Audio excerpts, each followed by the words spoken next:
প্রত্যেক মুসলিমের জন্য যে জ্ঞানটি অর্জন করা ফরজ, চলুন আমরা জেনে নিই। কোরআন এবং হাদিসের জ্ঞান অর্জন করা, এটা সকল পুরুষ এবং নারী সকলের জন্য ফরজ। কোরআন এবং হাদিসের জ্ঞান অর্জন করা আমাদের জন্য ফরজ। আমরা অনেকেই আছি যারা ইসলামের ফরজ বিধিবিধানগুলো জানি না। আমাদের যেগুলো অবশ্য কর্তব্য সেগুলো আমরা অনেকে জানি না, শুধু নামে মুসলমান। গতানুগতিক কিছু কাজ করি, হাতে গোনা কিছু ইসলামের নামে কাজ করি, বাস মনে করছি আমি মুসলমান হয়েছি। আপনাকে 500 ইমান সম্পর্কে জানতে হবে। আপনার ইমান কিভাবে আনতে হবে, কি কোন কোন বিষয়ের প্রতি বিশ্বাস থাকতে হবে, কি বিশ্বাস থাকতে হবে, আল্লাহ সম্পর্কে বিশ্বাস থাকতে হবে। ইমান সম্পর্কে অনেক ভুল ধারণা আমাদের আছে। আমরা আল্লাহ সম্পর্কে বিস্তারিত জানি না, আখিরাত সম্পর্কে জানি না, নবী রাসূল সম্পর্কে জানি না। এগুলো সম্পর্কে সঠিক জ্ঞান অর্জন করতে হবে। 5 ওয়াক্ত নামাজ এর বিধিবিধানগুলো, কখন কোনটা পড়তে হয়, ওয়াক্ত কখন থাকে কখন যায়, অনেক মহিলা আছেন জানেন না, অনেক নারীরা আছেন, অনেক পুরুষরা আছেন জানেন না। এগুলো জানতে হবে।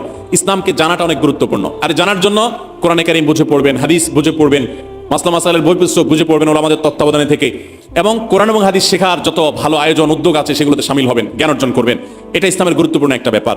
জ্ঞান অর্জন যদি না করেন তাহলে আপনি ইসলামের কোনো কাজ করতে পারবেন। ইসলামের সবকিছুর আগে হলো জ্ঞান অর্জন করা। সবকিছুর আগে ইসলাম সম্পর্কে ইলম অর্জন করতে হবে, কোরআন হাদিসের নলেজ অর্জন করতে হবে।